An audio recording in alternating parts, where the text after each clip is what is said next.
जय श्री राम, जय भोलेनाथ। दोस्तों, स्वागत है आपका हमारे आध्यात्मिक चैनल पर, जहां हम आपके लिए लेकर आते हैं धार्मिक कथाएं, व्रत विधियां और पूजन की संपूर्ण जानकारी। आज हम आपको सुनाने जा रहे हैं भूम प्रदोष व्रत कथा, जिसे सुनने और पढ़ने मात्र से भगवान शिव और हनुमान जी की कृपा प्राप्त होती है। अगर आप भी आर्थिक संकटों से मुक्ति चाहते हैं, पापों का नाश करना चाहते हैं और मोक्ष प्राप्ति का कामना रखते हैं, तो इस कथा को ध्यान पूर्वक सुनें। अगर आपको हमारे वीडियो पसंद आते हैं तो कृपया लाइक करें, चैनल को सब्सक्राइब करें और बेल आइकन दबाएं, ताकि आपको आगे भी हमारी आध्यात्मिक जानकारी मिलती रहे। तो चलिए प्रारंभ करते हैं भूम प्रदोष व्रत की पवित्र कथा। भूम प्रदोष व्रत का बहुत ही विशेष महत्व है। हर माह के शुक्ल पक्ष और कृष्ण पक्ष की त्रयोदशी तिथि को प्रदोष व्रत रखा जाता है।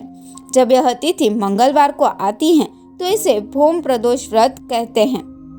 यह व्रत करने से भगवान शिव की कृपा प्राप्त होती है।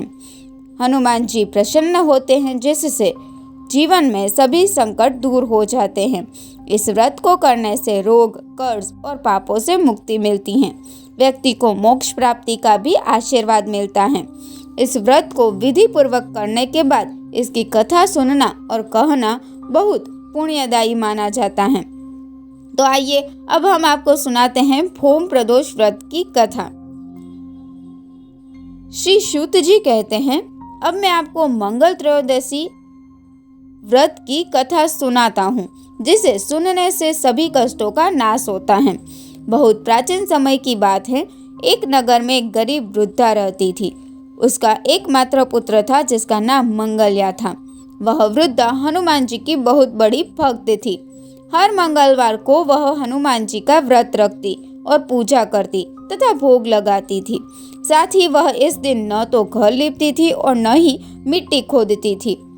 एक दिन हनुमान जी ने उसकी भक्ति की परीक्षा लेने का विचार किया।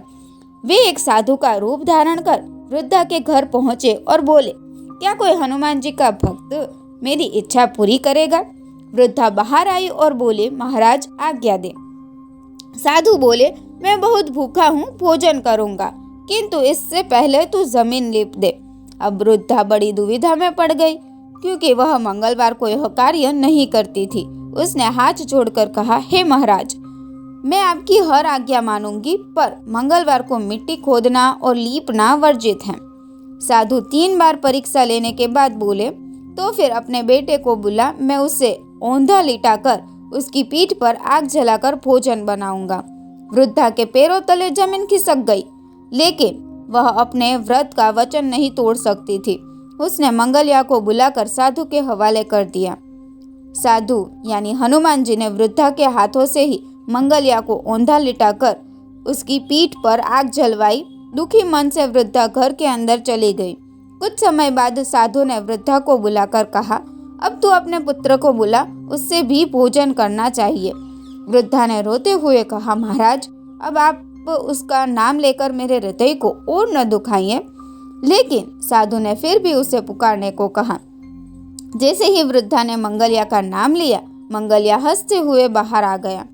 वृद्धा आश्चर्यचकित रह गई। जब उसने साधु के चरणों में गिरकर आभार प्रकट किया, तो उन्होंने अपना असली रूप प्रकट किया। वे स्वयं हनुमान जी थे। वृद्धा को ऐसा लगा जैसे उसका जीवन सफल हो गया।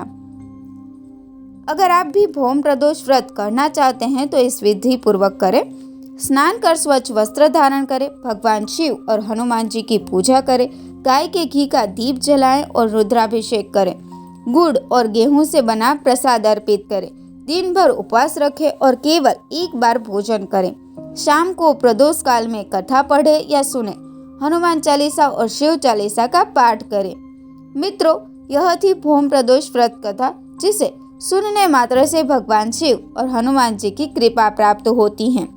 अगर आपको यह कथा पसंद आई हो तो लाइक करें, शेयर करें और हमारे चैनल को सब्सक्राइब करें। कमेंट बॉक्स में हर हर महादेव और जय बजरंगबली जरूर लिखें, ताकि भगवान शिव और हनुमान जी की कृपा आप सभी पर बनी रहे। हम फिर मिलेंगे एक नई कथा और आध्यात्मिक जानकारी के साथ। तब तक के लिए जय श्री हरि। धन्यवाद।